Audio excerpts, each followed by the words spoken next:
धन की तो कहां तक कही जाए। एक होता है उपयोग, एक होता है दुरुपयोग, और सबसे महत्वपूर्ण होता है सदुपयोग।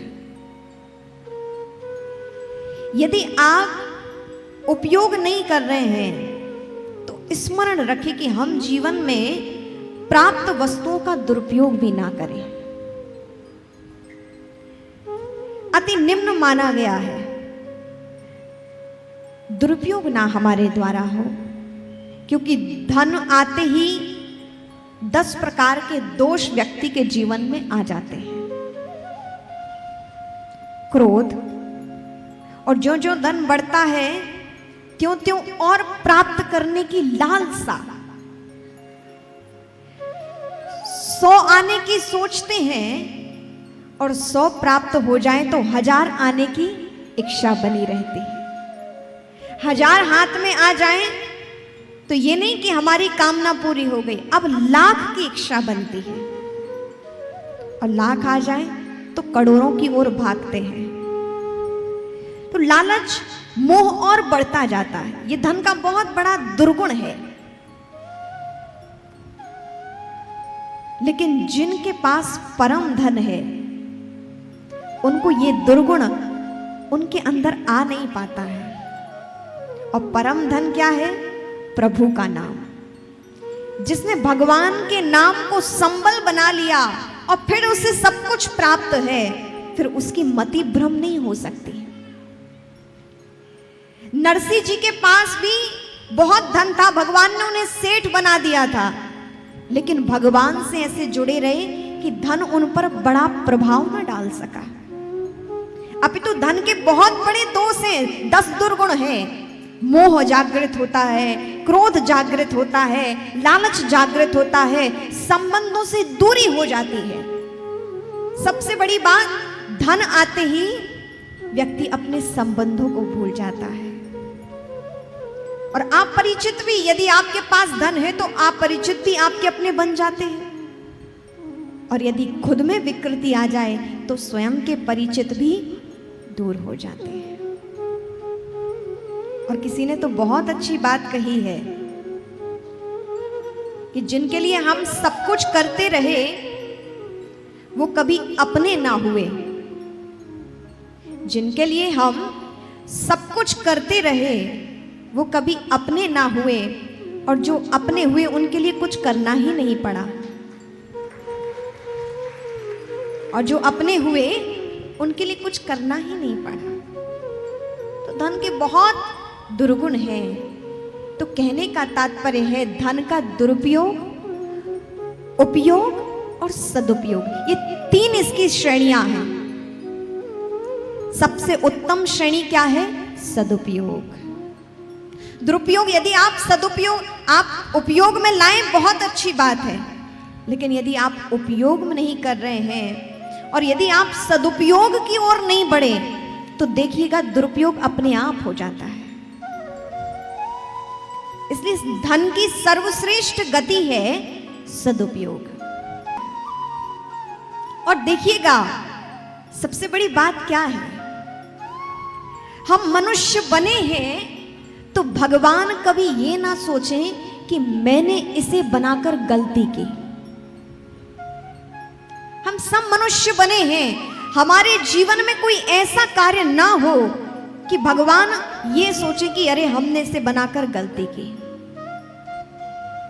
हमारे प्रति धिक्कारता का भाव ना उनके अंदर जागृत हो। हम ऐसे कार्य करें, अपने जीवन को ऐसे जिएं कि भगवान भी सोचें, भगवान भी सोचने पर विवश हो जाएं कि मैंने इसे जन्म देकर सार्थक कार्य किया है, मेरी कृपा सार्थक रही। ऐसा हम अपना जीवन बनाएं। और इन भक्त चरित्रों से हमें क्या प्राप्त होता है? इन भक्तों की कथा श्रवण से हमें यही तो प्राप्त होता है कि इन्होंने अपना जीवन कैसे दिव्य बनाया। इन्होंने अपना जीवन कैसे दिव्य बनाया। आप सब भी गृहस्थ में हैं, नरसिंह जी भी गृहस्थ में रहकर परम संत बने। भगवान की भक्ति के लिए जंगल में जाना आवश्यक नहीं है। भगवान की भक्ति के लिए वस्त्र धारण करना आवश्यक नहीं है।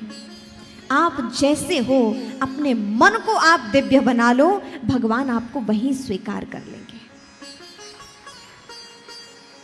और गृहस्थ जीवन तो परम साधना का जीवन है।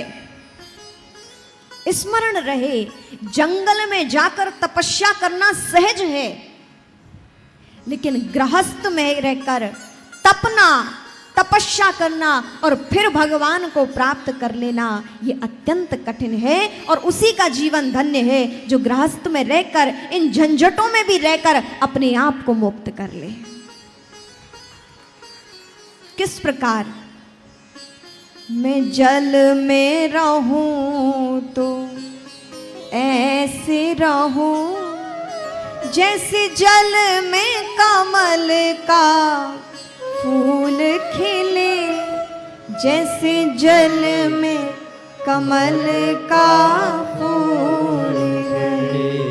मैं जग में रहूं तो ऐसे रहूं जैसे जल में कमल का फूल रहे, जैसे जल में कमल का फूल रहे। हम उस कमल की भांति, पंकज की भांति कैसे रहें? जैसे कमल कीचड़ में ही खिलता है, उसका जन्म तो कीचड़ से ही हुआ है, उसकी उत्पत्ति तो उस मलिनता से ही हुई है, लेकिन फिर भी उस कमल पर कीचड़ का कोई प्रभाव नहीं है। वो उतना ही स्वच्छ है जैसा परमात्मा ने उसे स्वच्छता प्रदान की है। कीचड़ में रहकर भी अपने आप को उस कीचड़ से उसने बिलग रखा है, मलिनता से दूर रखा है और दिव्य चैतन्य दिखाई पड़ता है। इसीलिए कमल के भांति ही भगवान ने उपाधि ली है। भगवान के लिए क्या कहा जाता है? उनके नेत्र कमल हैं, उनके पद चरण कमल हैं। कमल को ही क्यों उपाधि ली? क्योंकि वो इस संसार में रहकर भी इस संसार से बिलग है। इस मलिनता में भी रहकर उसने अपने आप को पावनता प्रदान रखी, पावन बनाए रखा। इसलिए भगवान ने से पावन कमल को अपनी उपाधि दी है। हम भी संसार में ऐसे ही रहें,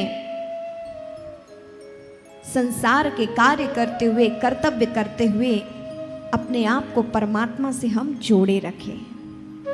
उस कमल की भांति हम अपना जीवन बना लें, पवित्रतापूर्ण हमारा जीवन बन जाए।